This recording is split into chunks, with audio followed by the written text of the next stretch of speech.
In fact उलट आहे. म्हणजे आम्ही महाराष्ट्रात तर असं बघतो की जी मुलं स्टेट बोर्ड घेतात 11वी-12वी मध्ये, त्यांचं जेई मध्ये किंवा नीट मध्ये सक्सेस रेट थोडा जास्ती आहे कम्पेअर्ड टू सीबीएसई. उलट दिसतं की मेन्स मध्ये बघितलं तर आपल्याकडे ऑलमोस्ट 2 मिनिटापेक्षा थोडा जास्ती वेळ प्रत्येक प्रश्नासाठी असतो. नीट मध्ये एका प्रश्नाला 1 मिनिट असतो. सीईटी मध्ये तर 54 सेकंड असतात फिजिक्स केमिस्ट्रीला. मॅथ्स साठी 108 सेकंड असतात. तर आणि जेई ऍडव्हान्स साठी 3 ते 4 मिनिटं एक प्रश्नाला सॉल्व्ह करायला. क्रॅश कोर्स जो काही ट्रेंड आहे की बाबा 12वी झाली की 2 महिन्याचा, 1 महिन्याचा, 1.5 महिन्याचा क्रॅश कोर्सने अभ्यास करा, ही पूर्णपणे चुकीची पद्धत आहे. त्यामुळे क्रॅश कोर्सने फक्त कोचिंग इन्स्टिट्यूशनचा फायदा होतो, विद्यार्थ्याचा नाही. कोचिंग क्लासेसने पण अननेसेसरली असं आर्टिफिशियल प्रेशर क्रिएट करून भलता स्ट्रेस क्रिएट नाही करत. कारण जे क्लासेस ऑल इंडिया रँक 1 आमचे आहेत असं जे सांगतात, त्यांच्याच क्लासेसमध्ये तेवढे सुसाईड केसेस पण असतात. प्रत्येक परीक्षेची काठिण्य पातळी आणि पर्सेंटाईल हे एक जे गणित आहे पर्सेंटाईलचं, तिथे कुठेतरी पालकांच्या आणि विद्यार्थ्यांच्या मनात अनेक प्रश्न निर्माण होतात.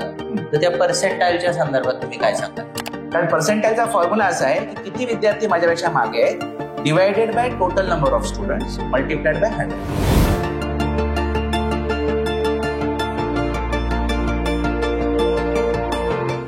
नमस्कार, मी राहुल शिंदे आणि आपण पाहत आहात वीज वार्ता. शिक्षण क्षेत्रातील वेगवेगळ्या घडामोडींवर आपण वेगवेगळ्या विषयांवर चर्चा करत असतो.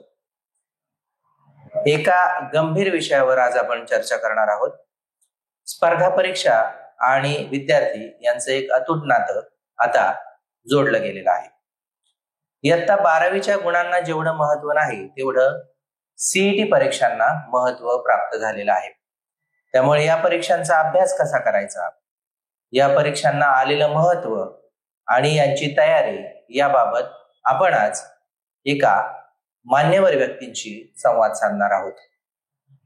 स्पर्धा परीक्षांच्या संदर्भात ज्यांचा हातखंडा आहे, ज्यांचा दांडगा अभ्यास आहे, असे माननीय दुर्गेश मंगेशकर सर आपल्या बरोबर आहेत. सर नमस्कार. नमस्कार. जसं मी आता म्हणालो, तुमचा या विषयात हातखंडा आहे. आम्ही या विषयावर वेगवेगळ्या वेळी चर्चा करत आलेलो आहोत. आज आम्ही प्रेक्षकांबरोबर चर्चा करणार आहोत. त्यांच्या मनातील प्रश्न मी तुमच्यापर्यंत घेऊन आलेलो आहे. सर, 12वीला जेवढं महत्व नाही, तेवढं अलीकडे आता स्पर्धा परीक्षा म्हणजेच या सीईटीला महत्व आलेलं आहे. त्यात जेई असेल, नीट असेल आणि राज्य शासनाच्या सीईटी परीक्षा असतील. बरोबर.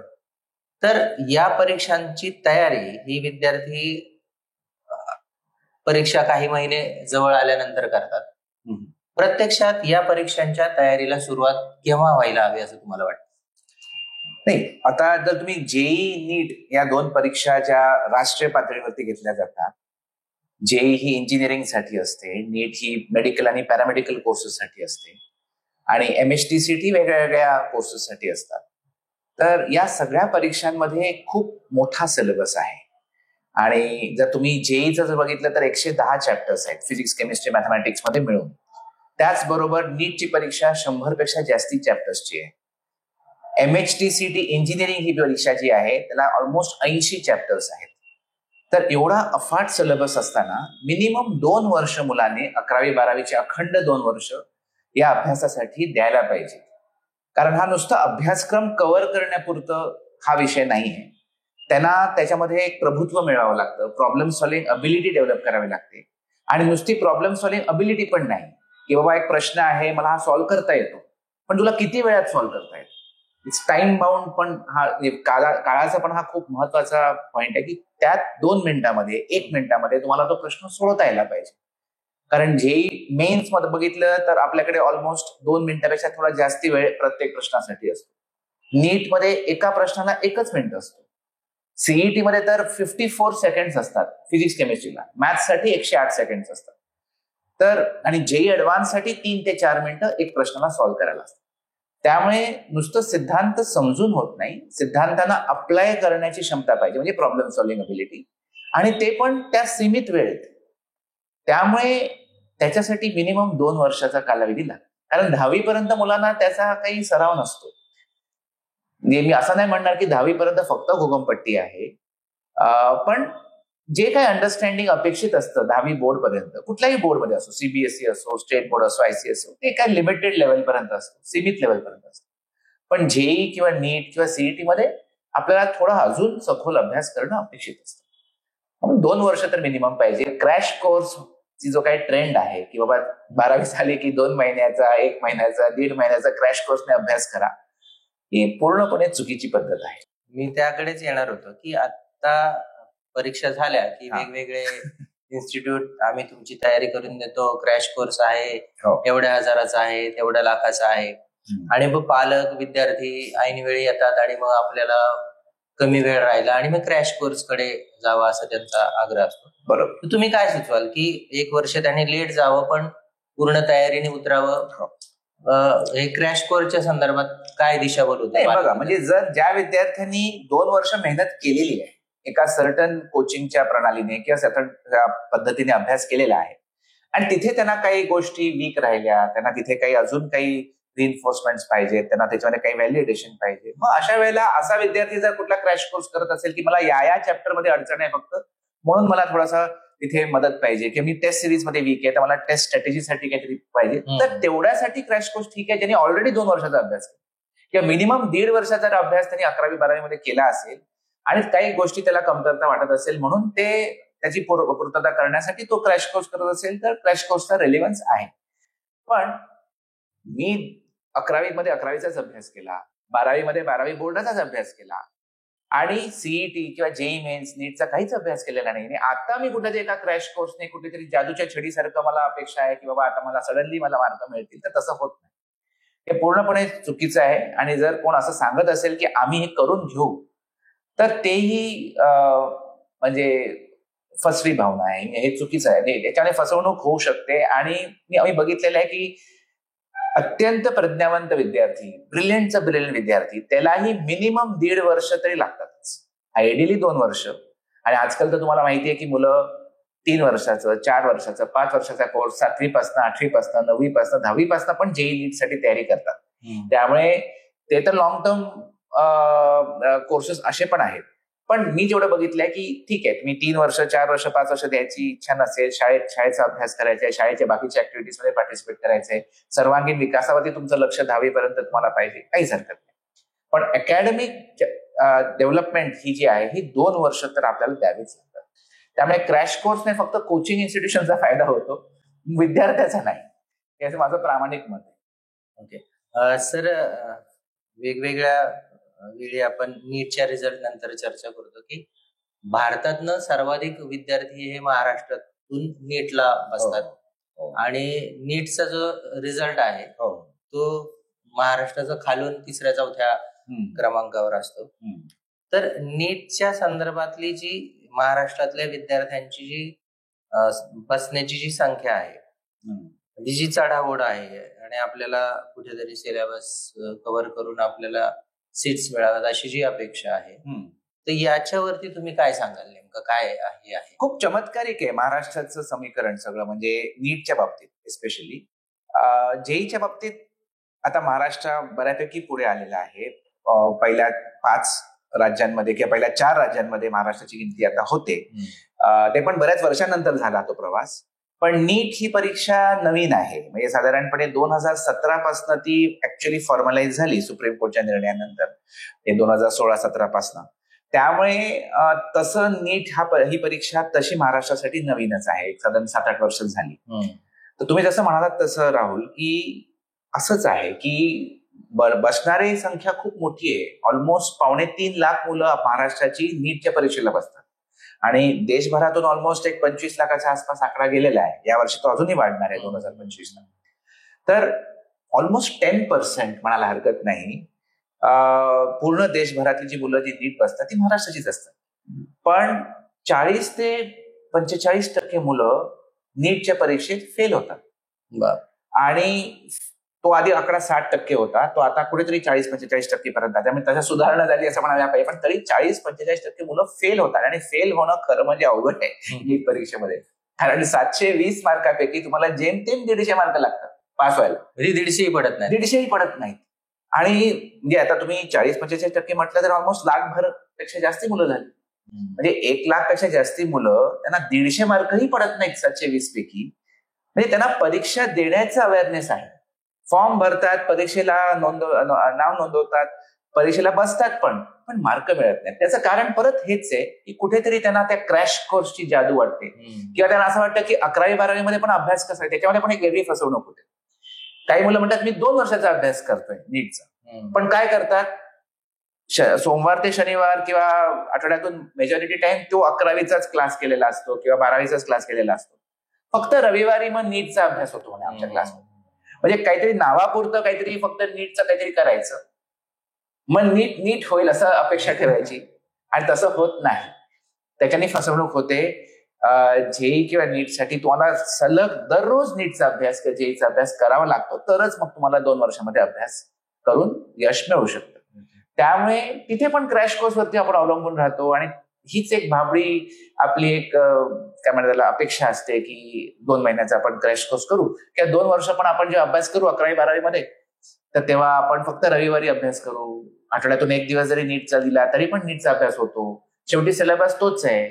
कुठे फसवणूक होते तुम्हाला मी सांगतो की नीटचा सिलेबस किंवा जेईचा सिलेबस काय आहे, चॅप्टर वाईज जर बघितलं तर 11वी आणि 12वीचा सिलेबस आपण जर एकत्रित केला तर तोच सिलेबस आहे. त्यामुळे कुठल्या तरी माणसाला आपल्याला जर समजायला पाहिजे तर समजा बाबा हेच सिलेबस आहे ना. हा chapter for example rotational mechanics, हा चॅप्टर 11वीत पण आहे, मग हा सीईटीत पण आहे, हा जेई मध्ये पण आहे, हा नीट मध्ये पण आहे. सिलेबस तोच आहे. मग आम्ही तो शिकवलाय तो सिलेबस, आणि आम्ही शिकलाय तो सिलेबस, पण तो 11वीच्या लेवलला किंवा 12वीच्या लेवलला शिकलेला आहे. कॉलेजच्या लेवलला किंवा बोर्ड परीक्षेच्या लेवलपर्यंत शिकणं हा एक लेवल झाली. तुम्हाला त्याच्यावरती जाऊन सीईटीचा लेवलचा अभ्यास करायचा असेल तर थोडंसं अजून मेहनत करावी लागते.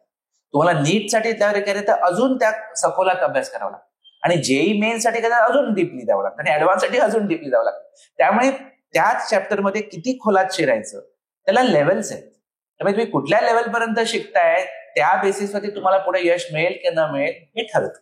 आणि इथेच गफलत होते. त्यांना वाटतं की मी हा चॅप्टर शिकलोय, हा चॅप्टर माझा झालाय, पण तरी फक्त लेवल 1 पर्यंत शिकलेलं असतं. ते सफिशियंट नाहीये, नीटसाठी नाही, जेईसाठी नाही. मग त्यामुळे त्यांनी जरा सखोलपणे अभ्यास करायला पाहिजे. ज्या लेवलची परीक्षा आहे, सपोज आता नीट आपण लेवल 2 ची परीक्षा आहे असं समजू, तर त्या लेवल 2 पर्यंत अभ्यास व्हायला पाहिजे. सर, आता कोटा हे शहर सीईटी परीक्षांसाठी प्रसिद्ध आहे, आणि लातूर पॅटर्न एक बोललं जातं. तर मग तिथे वेगवेगळ्या शहरातून लोक तिथे जातात आणि ते कोर्सेस करण्याचा प्रयत्न करतात, पण काही मुलांचे आत्महत्याचे पण प्रकार झालेले आहेत, आणि त्यामुळे पुन्हा तिथे सगळं जे आहे ते डिस्टर्ब झालेलं आहे. तर विद्यार्थी आणि पालक यांच्यावरती खरं तर त्या सीईटीच्या परीक्षांची तयारी केव्हा करावी, कशी करावी हे डिपेंड असतं. मग पालकांचा जो दबाव आहे किंवा पालकांची जी अपेक्षा आहे त्या ओझ्याखाली विद्यार्थी थोडे दबले जातात. तर अशा पालकांना आणि विद्यार्थ्यांना तुम्ही काय सांगाल? हा खूप गंभीर विषय आहे, आणि म्हणजे हा विषय थोडासा म्हणजे आपल्याला असं म्हणतात ना की God is in the details but so also is the devil. त्यामुळे शैतान पण त्या डिटेल्स मध्येच असतो आणि देव पण तिथेच सापडतो. त्यामुळे थोडं डिटेल्समध्ये जावं लागेल. बेसिकली कोटामध्ये जे काही सुसाईड्स आपण ऐकलेले आहेत त्याच्या मागे एक पर्टिक्युलर कोचिंग पॅटर्न जो राबवला जातो, आणि त्यामध्ये जे काही मुलांची आणि विद्यार्थ्यांची आणि पेरेंट्सची ज्या अपेक्षा निर्माण जे होतात, आणि ते अपेक्षा भंग झाल्यामुळे मग कुठेतरी परत डिप्रेशन येतं, आणि मग ते काहीतरी मुलाला तिथे कुठलाही मेंटल हेल्थ किंवा काउन्सिलिंग किंवा गायडन्स किंवा त्याला काहीतरी एनकरेजमेंट, मोटिवेशन न मिळाल्यामुळे, आणि एकलकोंडा मुलगा कधीतरी तो तिथे असतो, लोनली असतो, त्याला जर चांगली सपोर्ट नाही मिळाला तर मग अनफॉर्च्युनेटली असा काहीतरी एक्स्ट्रीम स्टेप घेण्याचे प्रसंग येत असतील असं अंदाज आहे. कारण प्रत्येक केस सुसाईडची पण ही वेगळी असते, त्याच्या मागे कारणं वेगळी असतात. ऑफकोर्स ही गोष्ट पोलिसांच्या आणि इन्व्हेस्टिगेटिंग एजन्सीच्या दायऱ्यात येते, पण जनरली मी बघितलेलं आहे की ज्या कोचिंग पॅटर्न्समध्ये, मग ते कुठलेही असो, तिथे दर महिन्याला आम्ही परीक्षा घेणार आणि बॅचेस तुमच्या वर खाली शिफ्ट केले जाणार. हे जिथे जिथे होतं तिथे स्ट्रेस लेवल्स खूप वाढतात. म्हणजे आज सपोज मी आणि तुम्ही, आपण दोघं एकत्र एका क्लासमध्ये बसलेलो आहोत, पण या महिन्याच्या परीक्षेमध्ये कदाचित मी पुढे जाईल आणि तुम्ही मागे राहाल, तुमची बॅच बदलेल, तुमची खालची बॅच मिळेल, माझी वरच्या बॅचमध्ये जाईल, किंवा उलट होईल की तुम्ही पुढे जाणार आणि मागे जाणार.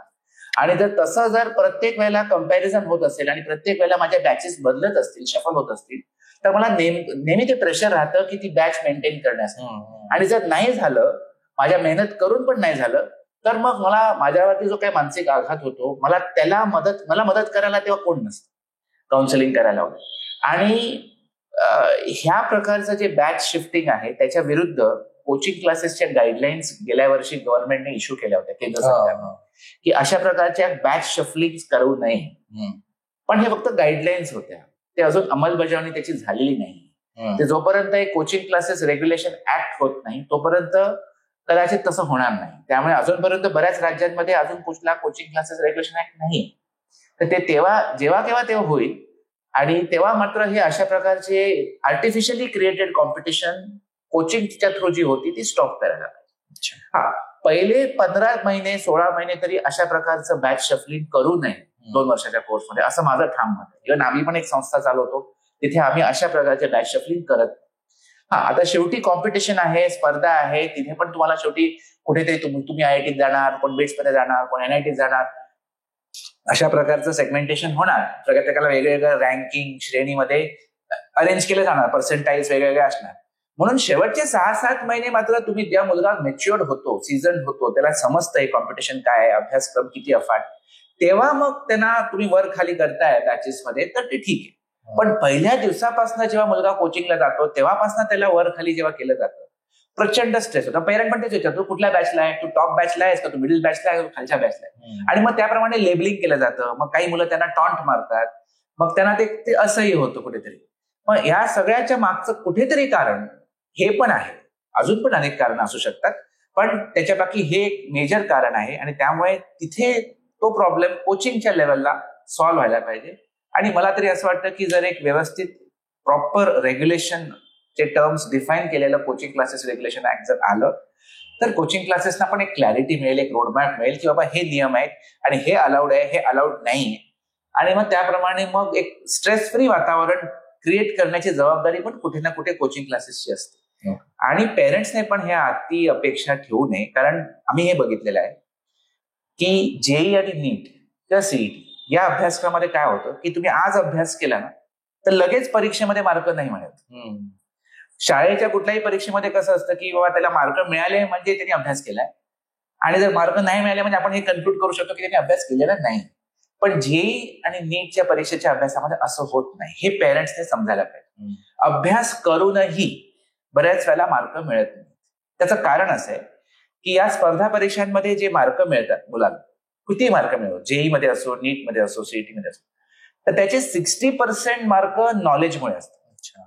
त्याच्या कन्सेप्टमुळे, त्याच्या प्रॉब्लेम सॉल्व्हिंग अबिलिटीमुळे किंवा त्याच्या या कलेमुळे. पण 40% मार्क त्याच्या एक्झाम बिहेवियरमुळे असतात किंवा एक्झाम स्ट्रॅटेजीमुळे असतात, की कुठले प्रश्न सॉल्व्ह करायचे, कुठले प्रश्न गेस करायचे, कुठल्या प्रश्नाला किती वेळ द्यायचा, कुठले प्रश्न आधी सॉल्व्ह करायचे, कुठले प्रश्न नंतर करायचे, कुठले प्रश्न सोडून द्यायचे. हे जे एक्झाम स्ट्रॅटेजी असते आणि एक एक्झाम टेम्परमेंट, त्यांनी मन स्थिर ठेवणं गरजेचं आहे परीक्षेच्या.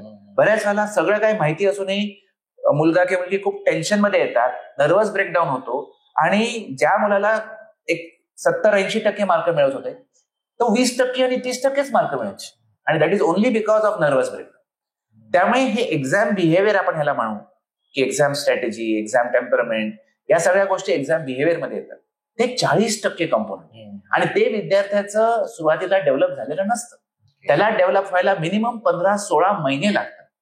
तर ते पेरेंट्सने तेवढा पेशन्स ठेवावा. नाहीतर मग पहिल्या दिवसापासून अपेक्षा करायला लागतात की बाबा तुला मार्क मिळायला पाहिजे, नाही मिळाले तर मग अरे तू अभ्यास करत नाहीस, तू हेच नाही, मग तू आहेस का, तू कॅपेबल नाही आहेस का. अशा गोष्टी जेव्हा मुलाला बंबार्ड केले जातात, तो बिचारा 15-16 वर्षाचा मुलगा आहे किंवा मुलगी आहे, आणि मग ते पूर्णपणे ओव्हरवेल्म होतात. आणि मग कुठेतरी मग क्लास सोडायचा, मग पेरेंट म्हणणार एवढी फी भरली आहे, मग तू क्लास कशाला सोडतो, दुसरीकडे क्लास लावतो, तू दुसरीकडे हीच परिस्थिती होणार.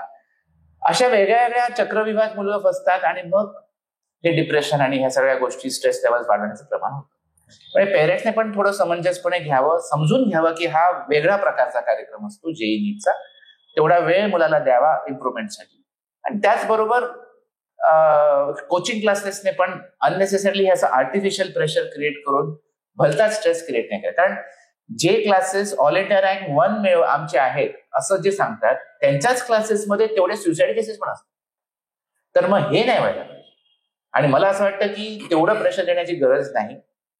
सक्सेस विथ हॅपीनेस हे होऊ शकतं, यश मिळू शकतं. मुलगा आनंदी राहून पण सब्जेक्टची गोडवी, सब्जेक्टची ब्युटी त्याला समजली, त्याचा जो काही एक छान आस्पेक्ट जो आहे प्रत्येक विषयाचा तो त्याला जर एक्सपोज केला तर मुलगा इंटरेस्टने अभ्यास करून पण चांगलं यश मिळू शकतो. ओके सर, विद्यार्थी आणि परीक्षा याच्या संदर्भात तुम्ही सखोलपणे सांगितलं, पण एकूण परीक्षा जी पद्धती आहे त्यात रिझल्ट ज्या पद्धतीने लावला जातो, प्रत्येक परीक्षेची काठिण्य पातळी आणि पर्सेंटाईल, हे एक जे गणित आहे पर्सेंटाईलचं, तिथे कुठेतरी पालकांच्या आणि विद्यार्थ्यांच्या मनात अनेक प्रश्न निर्माण होतात. तर त्या पर्सेंटाईलच्या संदर्भात तुम्ही काय सांगाल? पर्सेंटाईल हे जनरली जेई मेन्सच्या परीक्षेसाठी दिलं जातं, कारण ती परीक्षा एका दिवशी सगळे लोक एकाच पेपर देत नाही. त्याच्यासाठी वेगवेगळे एक्झाम स्लॉट्स असतात.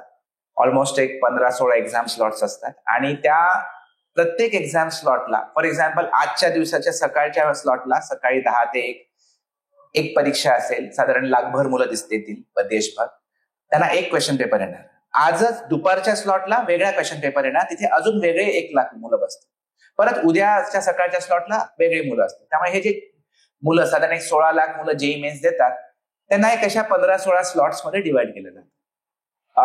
जेई ऍडव्हान्सची परीक्षा जी असते ती एकाच दिवशी सगळ्यांना एकच पेपर असतो, 2.5 लाख 40 लाख मुलांना. नीटचा पेपर आयडियली माझ्या मते तरी, जे काय आपण गेल्या वर्षी 2024ला जे काही प्रसंग बघितला की पेपर लीकचे आरोप वगैरे झाले, सुप्रीम कोर्ट पर्यंत केस गेली होती, तीही खरी ऑनलाईन होऊन मल्टिपल स्लॉट्स मध्ये पर्सेंटाईल बेसिसवरती त्याचे पण खरं मूल्यांकन करायला पाहिजे. पण सध्या तरी या वर्षी 2025 मध्ये गव्हर्नमेंटने अजूनही सिंगल शिफ्ट एकच पेपर 24 ते 24 लाख मुलांना एकाच दिवशी एकच पेपर असा अनाऊन्स केलेला आहे. बघू या वर्षी कसं होतं, पण पुढच्या वर्षीपासून माझी तरी अपेक्षा आहे की नीट पण ऑनलाईन होईल आणि ती पण पर्सेंटाईल बेसिसवर. पर्सेंटाईल काय आहे? पर्सेंटेज आणि पर्सेंटाईल यामध्ये बऱ्याच वेळेला कन्फ्युजन असतं पालकांचं आणि विद्यार्थ्यांचं. पर्सेंटेज आपल्याला सगळ्यांना माहिती आहे, कितीही मार्काचा पेपर असो, पण शेवटी त्याला 100 मध्ये किती मार्क मिळाले ह्याला नॉर्मलाइज करणं याला पर्सेंटेज म्हणतात. जर 500 पैकी जर मला 250 मार्क मिळाले तर मग 100 पैकी किती? 100 पैकी हे 50 होतील, म्हणजे 50% त्याला म्हणतो आपण. टक्केवार म्हणजे साधारण पर्सेंटेज, हा कन्सेप्ट सगळ्यांना क्लिअर की 100 पैकी किती. पर्सेंटाईल म्हणजे हे एक रिलेटिव्ह ग्रेडिंगचा प्रकार आहे. जसं पर्सेंटेज ऍब्सोल्यूट ग्रेडिंगचा प्रकार आहे, तसं पर्सेंटाईल हे रिलेटिव्ह ग्रेडिंगचा प्रकार आहे. उदाहरणार्थ सांगतो, 1000 विद्यार्थ्यांनी जर परीक्षा दिली आणि माझा रँक 100वा आला, 100वा आला म्हणजे माझ्या मागे किती विद्यार्थी आहेत? 900 विद्यार्थी. तर 1000 पैकी 900 विद्यार्थी म्हणजे 90% विद्यार्थी माझ्यापेक्षा मागे आहेत. कारण 1000 पैकी 900 म्हणजे 90% झाले. किती टक्के विद्यार्थी या रेसमध्ये माझ्यापेक्षा मागे आहेत ह्याचा अर्थ पर्सेंटाईल.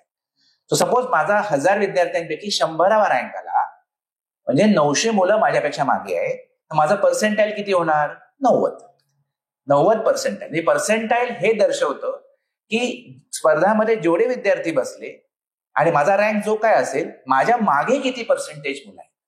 टोटल मुलांची जेवढी परीक्षा त्यांनी दिली त्याच्यापैकी किती पर्सेंटेज मुलं माझ्यापेक्षा मागे आहेत या कॉम्पिटिशन, हे पर्सेंटाईल सांगतं.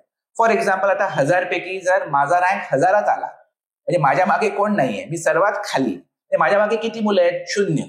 माझा पर्सेंटाईल किती असायला पाहिजे? 0. कारण पर्सेंटाईलचा फॉर्म्युला असा आहे की किती विद्यार्थी माझ्यापेक्षा मागे आहेत divided by total number of students multiplied by 100. हा सिंपल त्याची व्याख्या आहे पर्सेंटाईलची. त्यामुळे पर्सेंटाईलने आपल्याला काय कळतं की आपण या कॉम्पिटिशन मध्ये कुठे आहोत. जर मी म्हणेन की 90 पर्सेंटाईल आला म्हणजे मी टॉप 10% मध्ये आहे. जर माझा पर्सेंटाईल 50 आहे तर मी मध्ये आहे कॉम्पिटिशनच्या. जर माझा पर्सेंटाईल 10च आहे म्हणजे मी फक्त 10% मुलं माझ्यापेक्षा मागे आहेत, बाकी 90% माझ्यापेक्षा वरती आहेत, म्हणजे मी खालच्या 10%च्या पातळीवरती आहे. सो पर्सेंटाईल हे दर्शवतं. तर आता तुम्ही विचारणार की तुमचा प्रश्न असा आहे की प्रत्येक एक्झाम स्लॉटला क्वेश्चन पेपर जर वेगळा असेल, कुठला तरी क्वेश्चन पेपर सोपा आला, कुठला तरी क्वेश्चन पेपर अवघड आला, तर मग हे लक वरती एवढं काय आहे का? कारण खरोखर तसं आहे. जेई मेन्स मध्ये तुम्ही जर 99th पर्सेंटाईल बघितली की किती मार्काला येते, तर जेईई मेन्सची परीक्षा 300 मार्काची असते. तर एखाद्या परीक्षेला आता याच वर्षी झालेल्या आहे 2025ला जानेवारीच्या 213 मार्क मिळाले तर 99th पर्सेंटाईल एका पर्टिक्युलर दिवशी.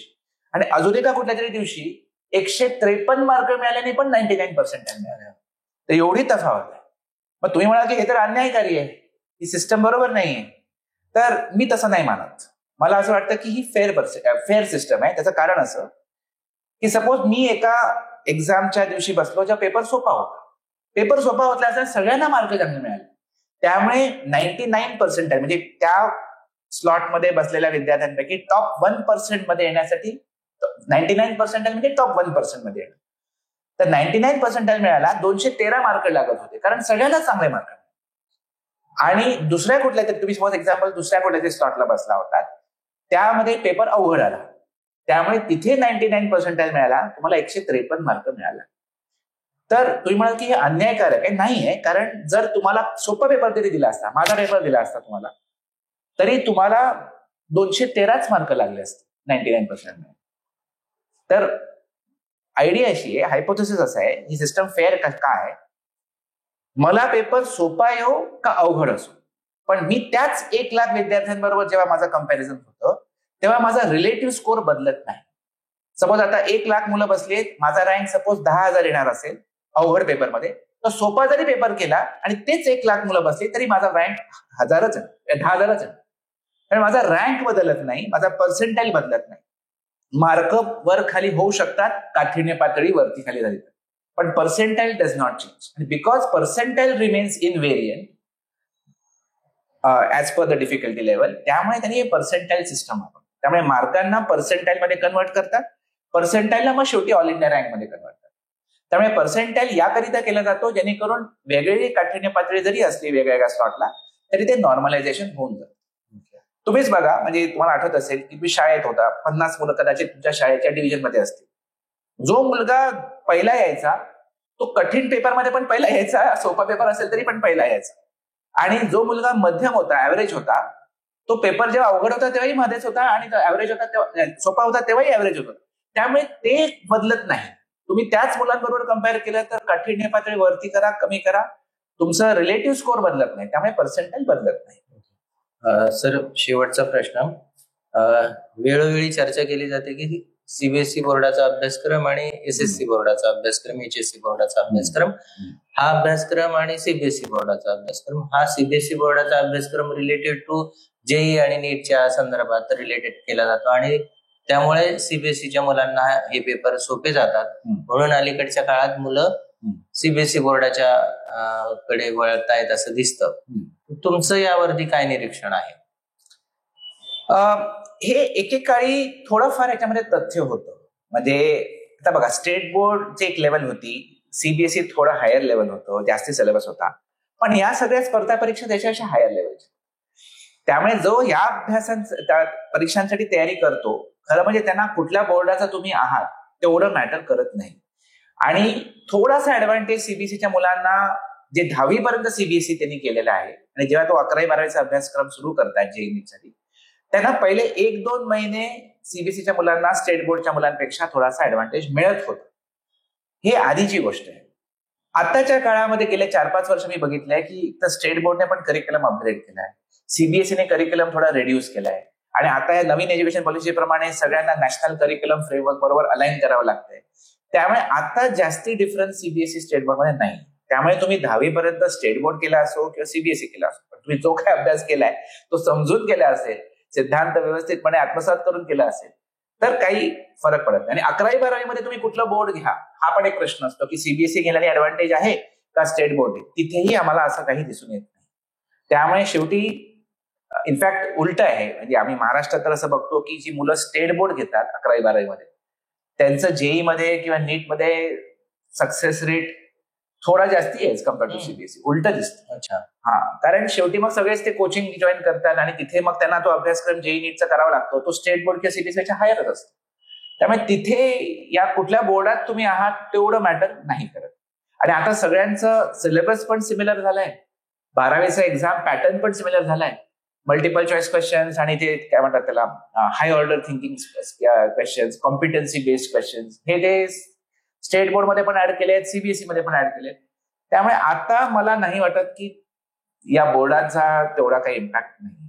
एकेकाळी होता, एक 10 वर्षापूर्वीपर्यंत होता, पण तो हळूहळू कमी झाला आणि गेले 4-5 वर्ष तर नाही. आणि आता ह्याच्या पुढे न्यू इंडियन पॉलिसीचा काळ इम्प्लिमेंटेशनचा झाल्यानंतर मला नाही वाटत की बोर्डच्या बाबतीत काही फार असं काही स्टेट बोर्ड केल्याने बेटर आहे किंवा कुठला डिसएडव्हान्टेज आहे असं मला वाटत.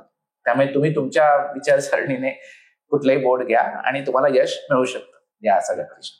जेईचा अभ्यास करणाऱ्या विद्यार्थ्यांना सीईटी साठी लिटरली 15-20 दिवसच अभ्यास करावा लागतो. अच्छा. त्यामुळे जेईचा अभ्यास करून सीईटीचा अभ्यास होतो, पण सीईटीची टेस्ट सिरीज आणि एक्झाम पॅटर्न वेगळे असल्यामुळे तुम्हाला सीईटीचा तसं टेस्ट सिरीज द्यावी लागते आणि त्याच्यासाठी वेगळी एक्झाम स्ट्रॅटेजी अपनावी लागते, पण अभ्यास परत नाही करावा लागत. कारण जेई मध्ये 110 चॅप्टर आहेत, त्याच्यापैकी 79 चॅप्टर सीईटी मध्ये. त्यामुळे जेईचा अभ्यास करून सीईटीचा अभ्यास होतो, पण टेस्ट सिरीज सीईटीची वेगळी करावी लागते. एवढं मात्र. धन्यवाद सर. सरांनी आपल्या बरोबर मनमोकळेपणाने संवाद साधला. सीईटी एक्झाम, जेई, नीट या परीक्षांची तयारी केव्हा केली पाहिजे, क्रॅश कोर्स केव्हा उपयुक्त पडू शकतात या संदर्भातही सांगितलं आणि विद्यार्थी आणि पालक यांच्याकडून जो ताणतणाव निर्माण होतो त्याचा परिणाम काय होऊ शकतो याविषयी त्यांनी सांगितलं. शिवाय विद्यार्थी आणि पालकांच्या मनात पूर्वी जो संभ्रम निर्माण झाला होता की सीबीएसई बोर्डाचा अभ्यासक्रम आणि HSC SSC बोर्डाचा अभ्यासक्रम याचा काही परीक्षांवरती परिणाम होता का, जर सरांनी या संदर्भात सविस्तर उत्तर सांगितलं. मी सरांचे पुन्हा एकदा आभार व्यक्त करतो. त्यांनी युजी वार्ताशी संवाद साधला आणि वेगवेगळ्या प्रश्नांची उत्तरं दिली. धन्यवाद सर. थँक्यू.